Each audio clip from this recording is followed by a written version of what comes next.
Good morning, and just to give credit where credit is due, I didn't actually compose those two songs that you just listened to. I just channeled Sir Paul and did my best to add a little bit of George for Here Comes the Sun. For the relatively few, if none of you who don't know those names, Paul McCartney and George Harrison, aka half of the Beatles. But we are entirely here in this sanctuary, and I am really glad to see every single one of you. In your own special way, you are making a difference by your presence and by the way in which we all have a chance to be present to making our Sunday start out in a way that has some real spiritual uplift. So I want to just invite you to take a look at your order of service.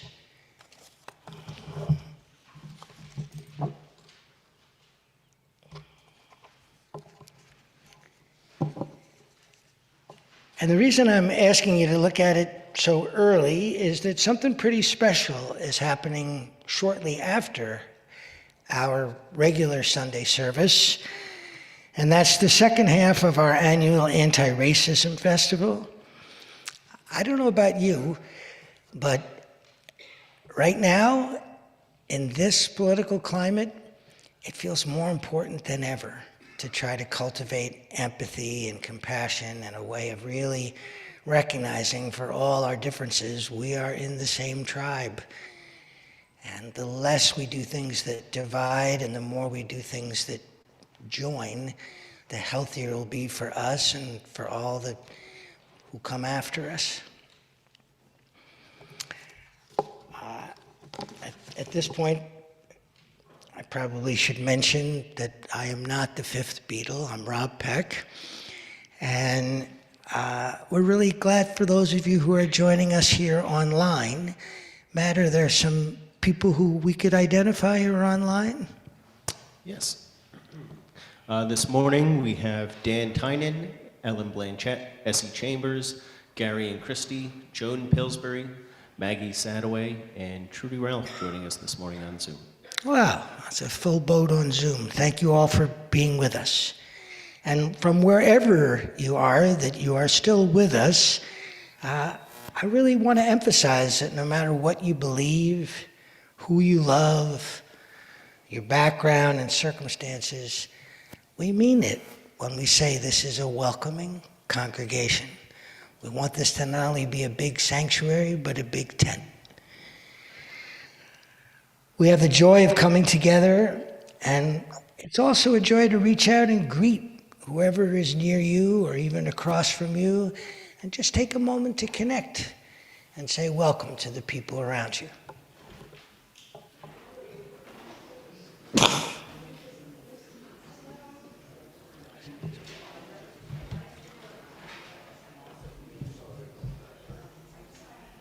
Ellen, are you there?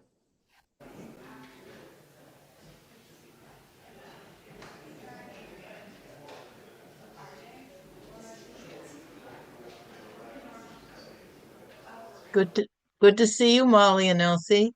Good to see you. Good And to see Trudy. you too. Hi, Hi. Molly. My Hi, dog. Gary. Shut up. Shut. Hi, everyone. Barks. Hi. Hi there. Hi, Ellen. Hi, Gary. Hi, Christy.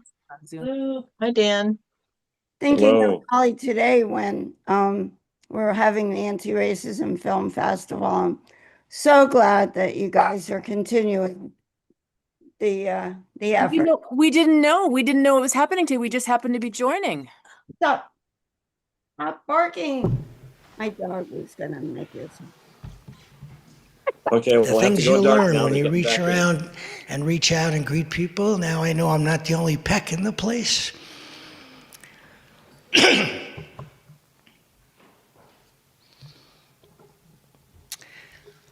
If this is your first visit here, we do have a guest book, and we always enjoy it that people sign up, and it also gives us a chance to stay in touch and keep you posted with events that are happening here.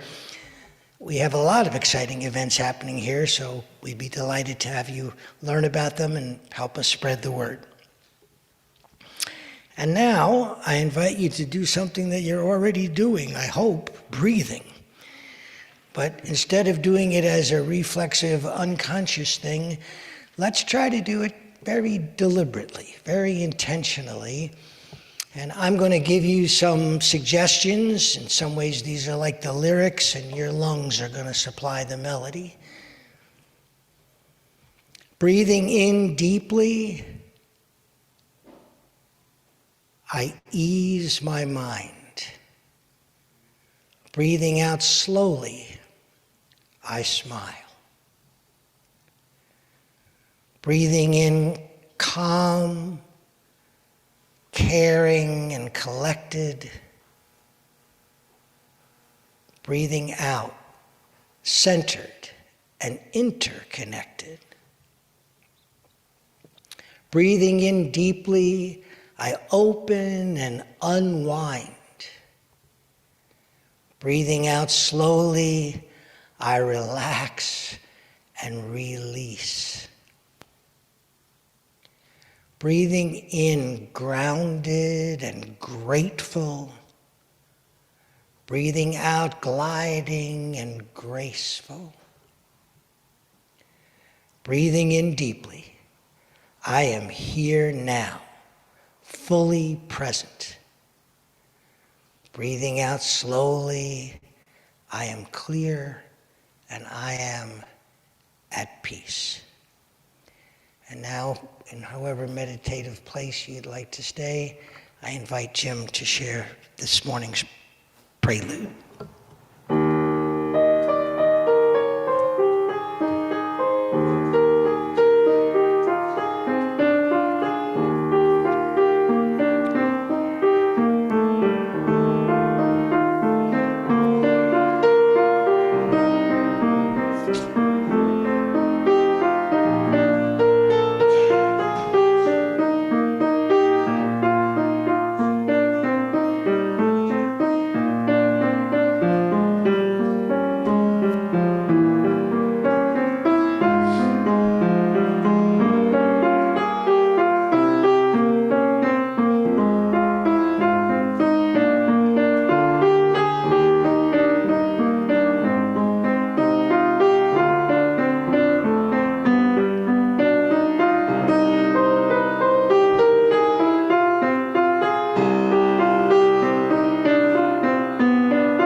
And now I'd like to invite Adrian to come up and use this small candle to borrow some light from one of the other candles and light our ceremonial chalice. You'll find the chalice lighting words in your order of service, but there's one small typo.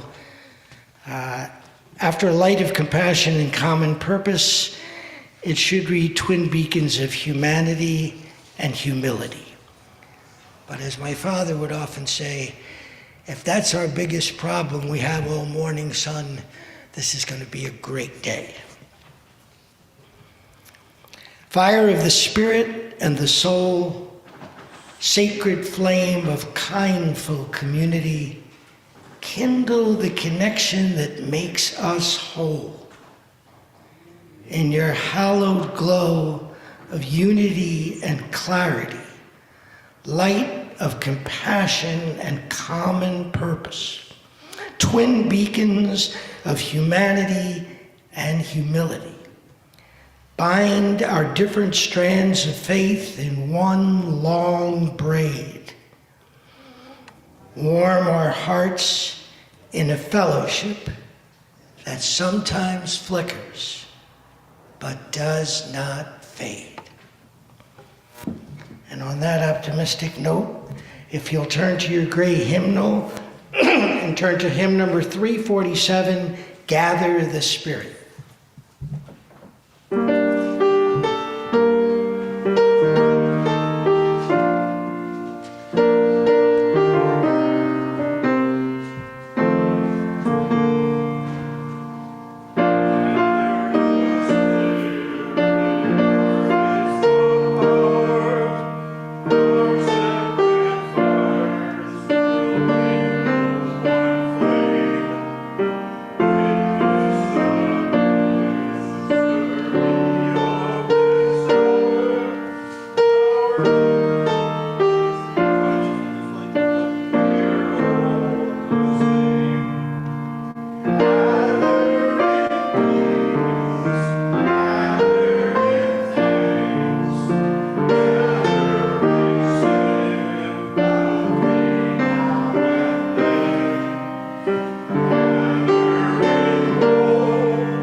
One thing which I thankfully never grow tired of celebrating are the words that we put together to remind us who we aspire to be as a congregation.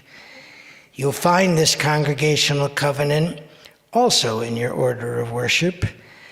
There's one part in italics that's underlined. I'll say that to kick this off, but I really love to hear all of you say aloud the rest of the covenant.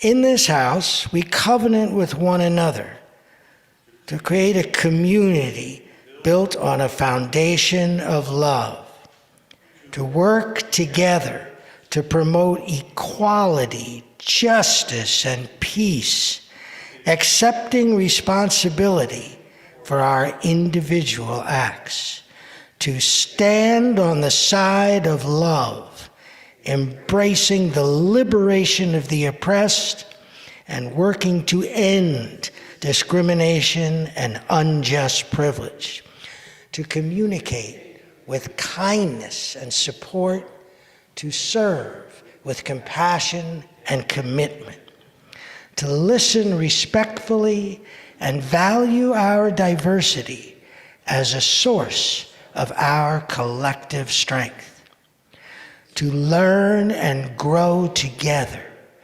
generously sharing our time, talents, and treasures, to celebrate the joys of discovery from the wonder of youth to the wisdom of age, to openly share our laughter and our tears, knowing reverence for the divine in all that is. Amen. And now Jim will play a little music to inspire you to want to make a tangible contribution.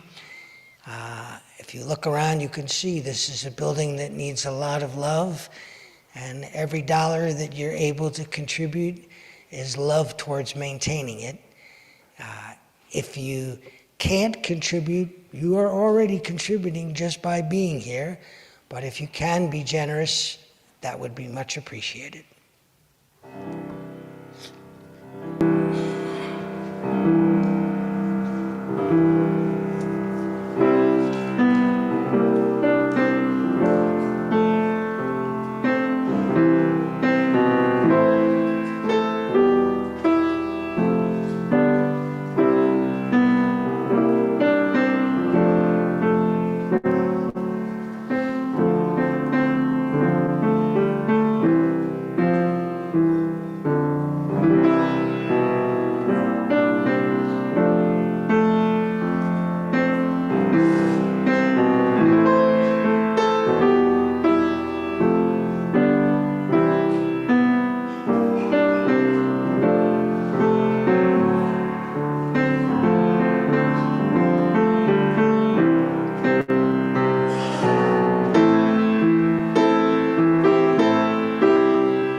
So as you can see in your order of service, this is where we have a story for all ages.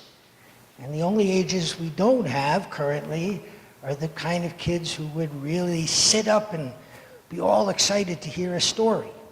So this is your cue. Find your inner child and sit forward and be really curious to hear a story. It's a true story, and it's a story that goes way back. This June I turned 72, so it's well over 50 years ago that I did a junior year abroad program in Paris. And learning to speak French was one of the hardest things I ever did.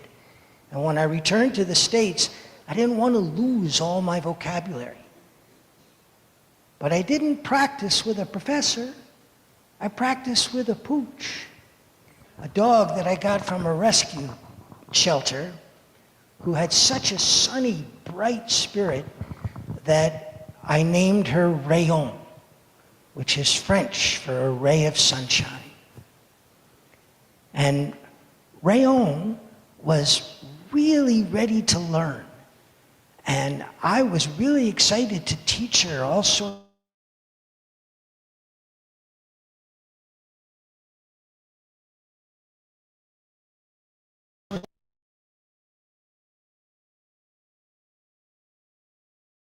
to the third floor and found a chew toy and was just happy as can be. I wasn't quite as pleased because I had a paper that I had been procrastinating. So I sat at my desk and I'm working, and at one point, Rayon decided I needed a study break. The reason I know this is because I felt something wet plop on my lap. And I looked down, and believe me, there is nothing like a well-salivated tennis ball to make a student feel it's time for a study break. And I tossed it, and she chased it, and I tossed it, and she chased it. But I had to get this darn paper done. So I got back to my desk, and Rayon dutifully tried a few times to coax me, but she was very smart. She could see this wasn't working. So she just calmly went, curled up in her bed, and I kind of turned to my work and tried to get it be done. And about 20 minutes later, I hear a tremendous commotion, bounding down the stairs. And then Rayon scampering. I figured maybe a friend of mine had come and had rang the bell, and I'd been so engrossed I didn't hear it. So I come out of my room, and I see that the tennis ball has just bounced against the front door. Rayon has leapt up and snared it in her snout and is now rushing up the stairs and effectively has figured out how to play fetch by herself. Oh. Finally, it got to be about 5 o'clock and my eyelids were drooping and I just wasn't making any progress. And I thought, you know what? I just need to lie down. So I lie down, and at some point, I start having this marvelous dream that Rayon has a cousin in France, in Paris. And the French owner only speaks to the dog in English. That's my dream. And suddenly, the phone jars me out of this pleasant dream, and it's my buddy Tom. And he says, Rob, I have a riddle and a question for you. And I'm groggy, and I'm like, I don't want a riddle, I don't want a question. He says, what's black and white, has 4 legs, and is a ray of sunshine? Rayon. I said, Rayon, I was just dreaming about her. Of course. He says, yes, well, my question is, how come she just paid me a surprise visit, and I'm like 5 blocks away through city traffic?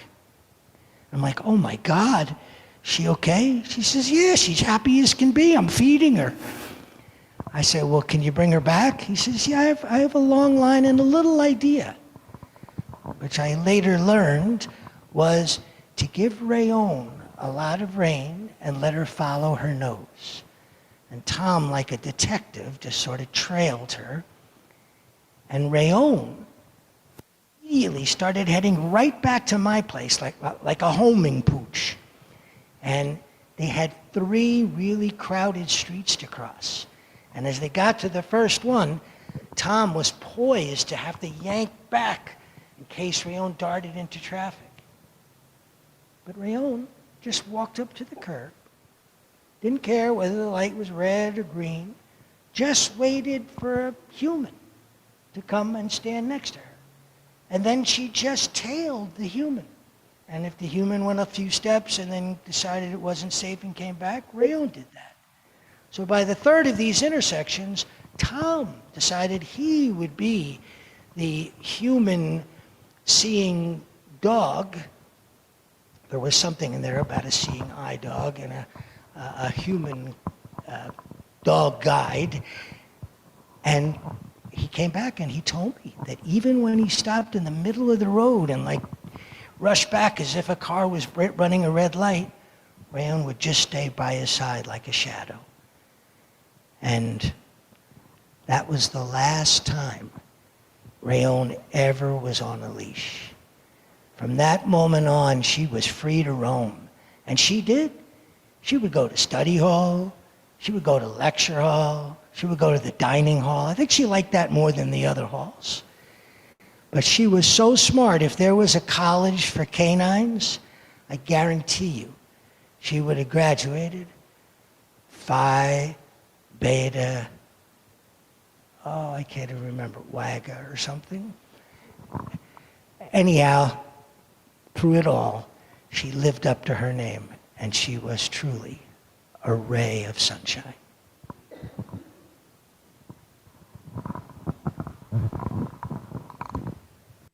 Nothing beats a good dog story.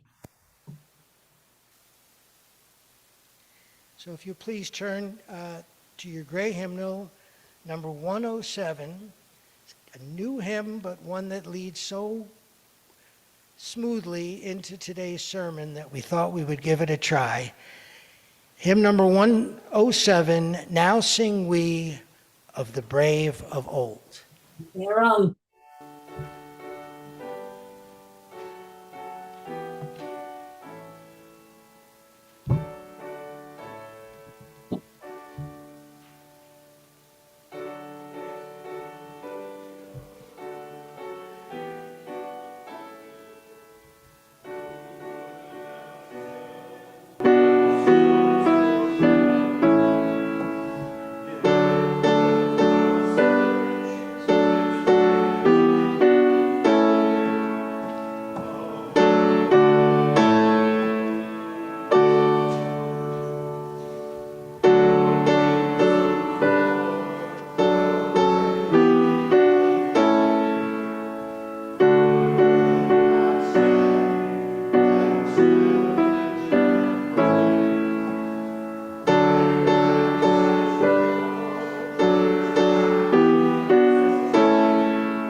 Almost there till the Alleluia. That was.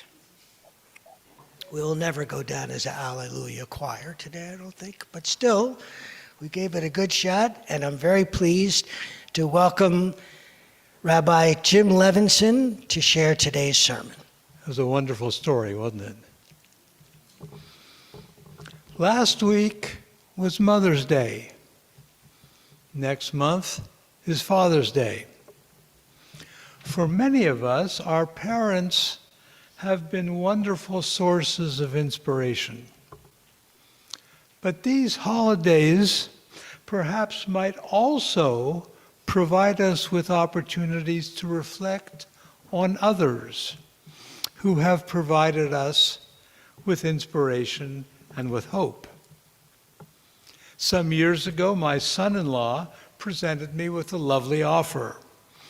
Tim is responsible for installing exhibits at the Institute of Contemporary Art in Boston. We had moved to a new home, and Tim asked if he might decorate one of the walls in our parlor for us. Such a kind offer. But what might the theme be? He eventually came up with a wonderful suggestion. Why don't we put up photographs of some of your heroes? Goodness, such an interesting idea. As I thought about it, the idea resonated more and more.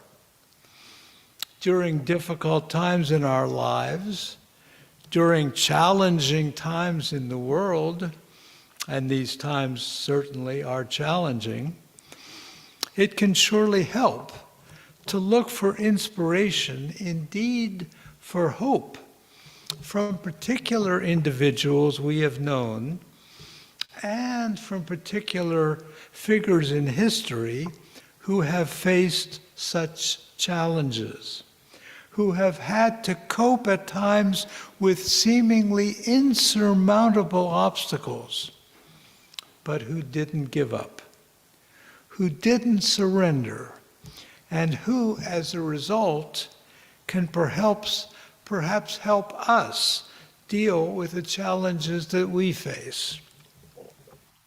As I started thinking about this heroes wall in our parlor, I began to come up with a set that seemed to resonate. Let me say a bit about just a few of the folks who now seem to be very much at home on the heroes wall, and see if they help trigger in you a comparable list. Who knows?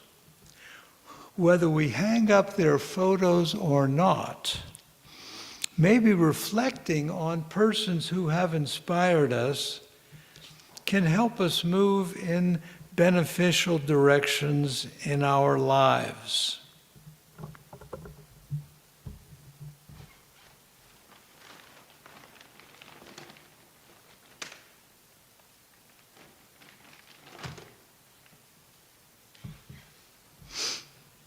Let me begin with Dietrich Bonhoeffer.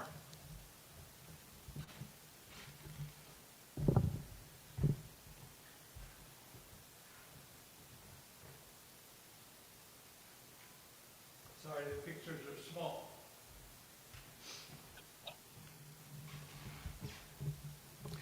Bonhoeffer, as many of you know, was a German theologian who, when Hitler came to power, called together a group of thoughtful religious colleagues to, quote, pray and discern about what we can do during this dark time in our country's history. Incredibly, after some years of what was surely the most painful prayer and discernment, Bonhoeffer concluded that what he was called upon to do was to kill Hitler. He and a colleague tried to do just that and nearly succeeded, but they were captured, sent to a concentration camp, and executed shortly before the end of the war. Let me make a confession. When an assassination attempt was made on the life of Donald Trump in Butler, Pennsylvania, last year, the very first thought that went through my mind was, could this would-be assassin have been a contemporary Dietrich Bonhoeffer? A second hero on the wall is Dorothy Day, founder of the Catholic worker movement.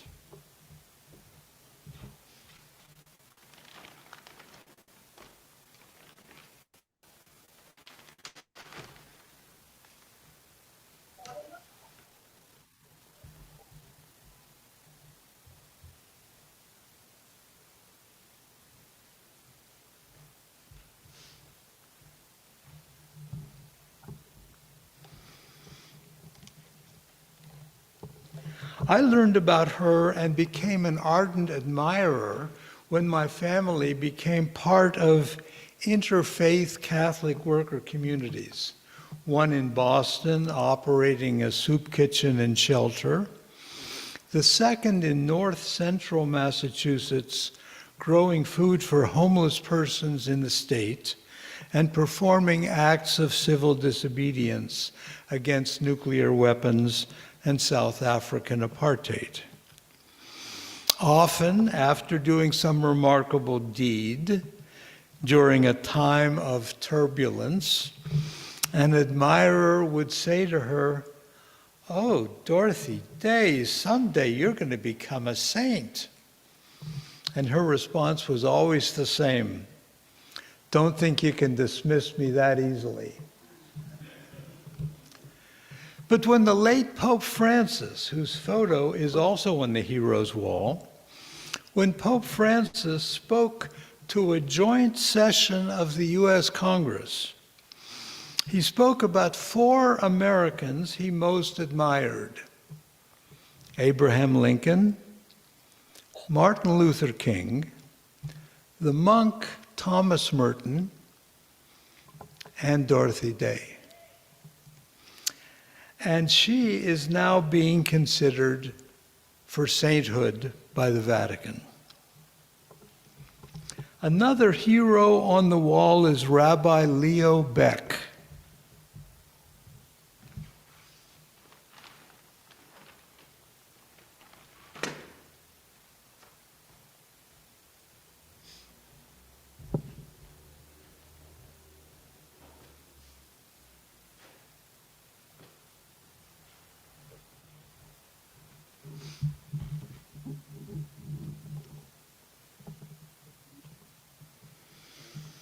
There he is on the right, together with Martin Buber.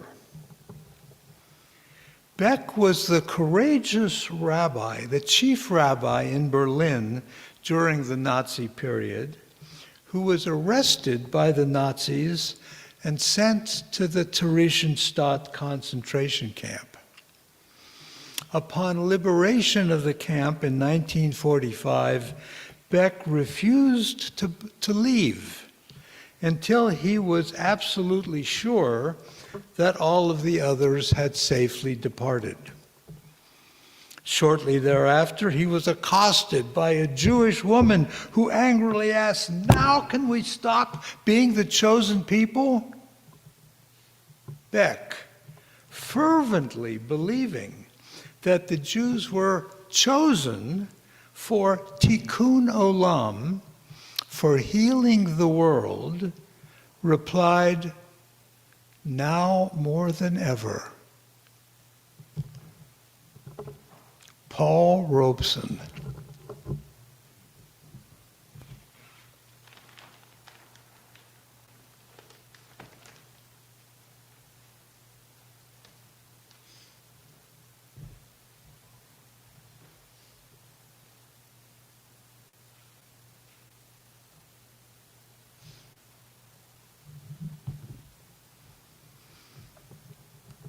Paul Robeson was also a hero of my father's.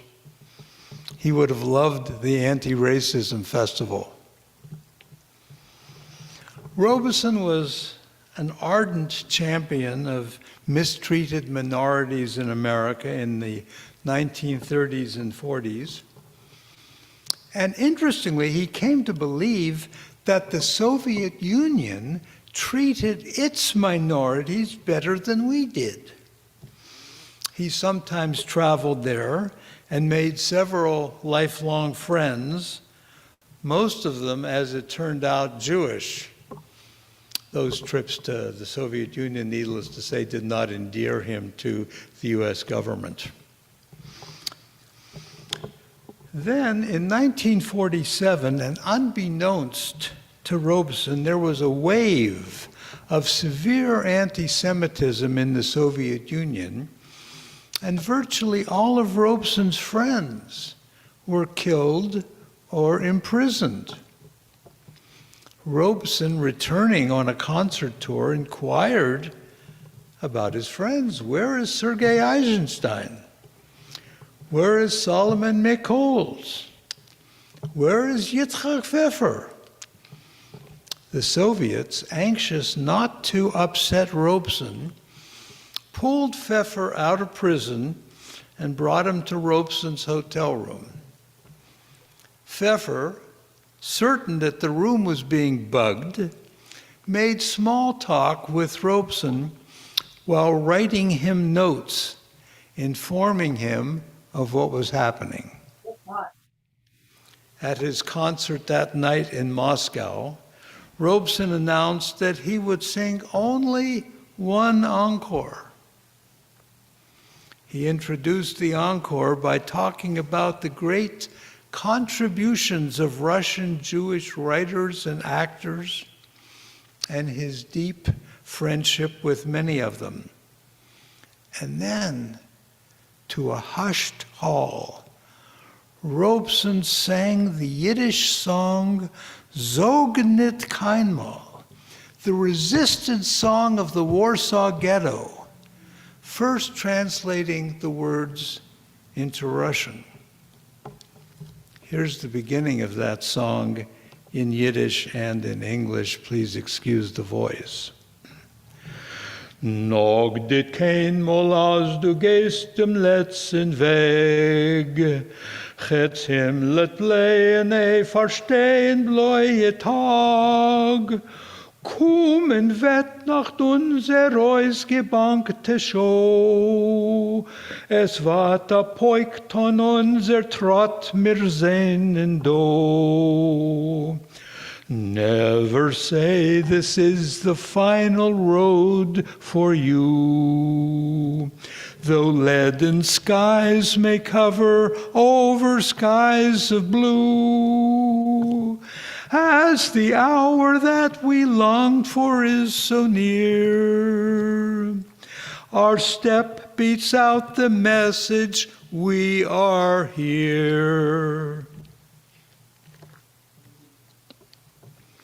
When he finished the song, there was silence in the hall. And then one person stood up to applaud.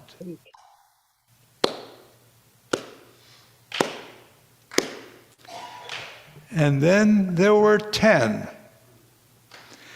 And then there were 100, and then the entire hall was on its feet, applauding simultaneously in Russian fashion. It was later referred to as the most memorable act of public resistance in the Soviet Union in many years. Pfeffer, one must sadly add, was executed by Stalin just a few years later. My wife and I learned of Robeson's death in January 1976 on a flight to New York City to attend the Beverly Sills debut at the Metropolitan Opera. The newspaper we were reading said that Robeson's funeral was being held that very evening at the huge AME Zion Church in Harlem, where Robeson's brother had been the minister, and where Robeson sang when he was no longer welcome downtown. We put our money in our socks and went to Harlem, arriving an hour early and getting the last seats in this massive sanctuary. Most of the people present were black, but there was a conspicuous group of whiteys, almost certainly the old lefties who had stood with Robeson at Peekskill and other such events. The funeral included 3 eulogies and 3 choirs. And at the end, while Harry Belafonte and others lifted Robeson's coffin, the tape recorder was turned on, and there was Robeson singing deep river.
Afterwards, we did go to the Met, catching the last act of the opera. It was a total anticlimax. Not surprisingly, Eleanor Roosevelt's photo is also on the wall.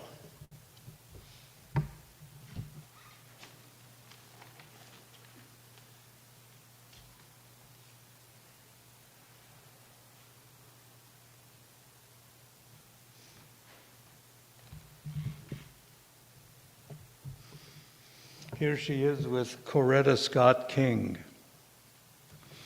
When I think of Eleanor Roosevelt, the first thought that comes to mind is the story of her interaction with the great black contralto Marian Anderson.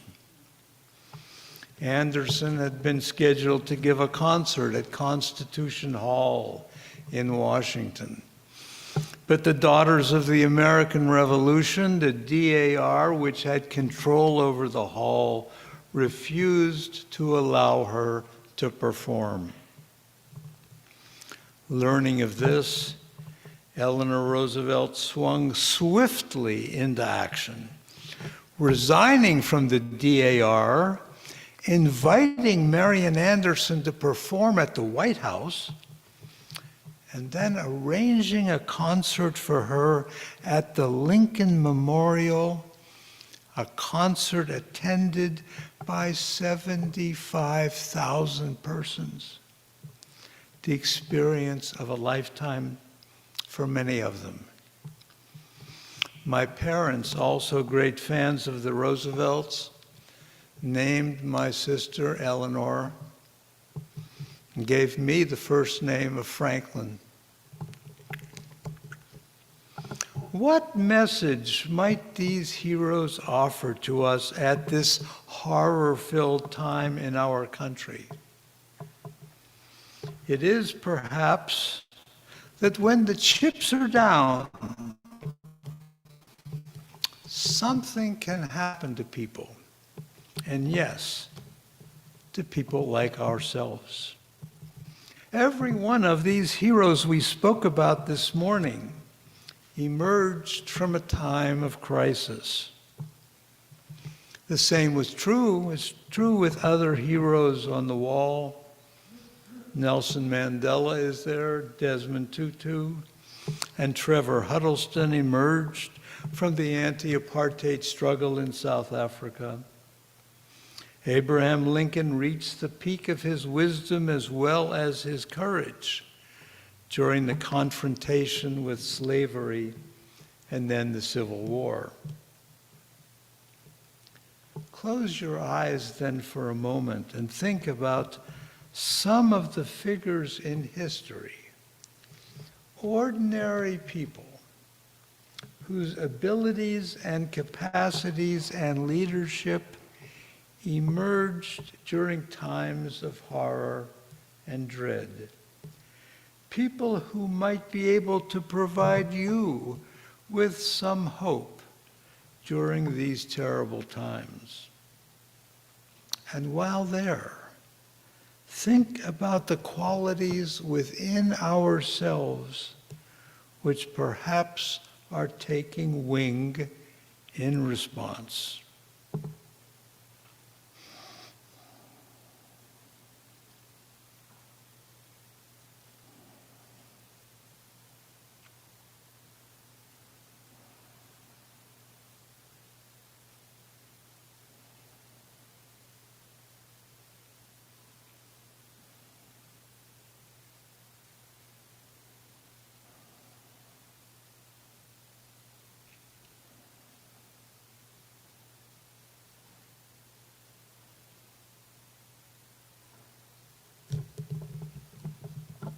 Let us hope then, as we celebrate our mothers and fathers this year, that each of us might also derive inspiration from others, persons on the heroes' walls of our imagination, and that during these times, we might be able to provide some of that spirit and hope to others. Amen.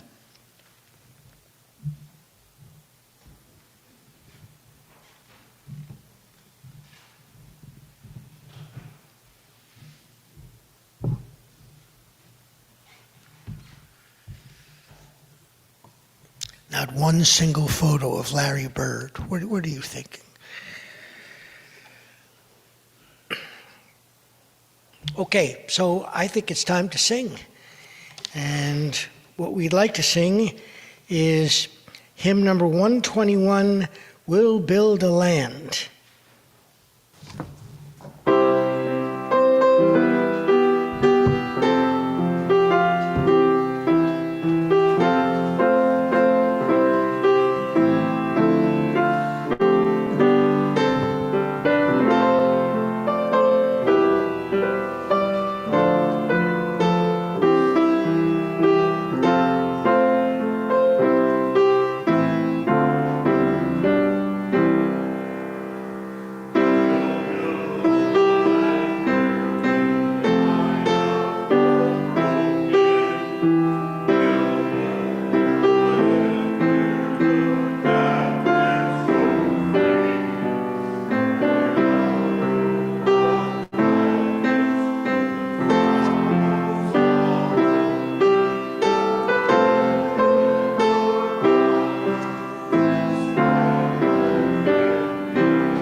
wanders to peace like an ever-flowing stream.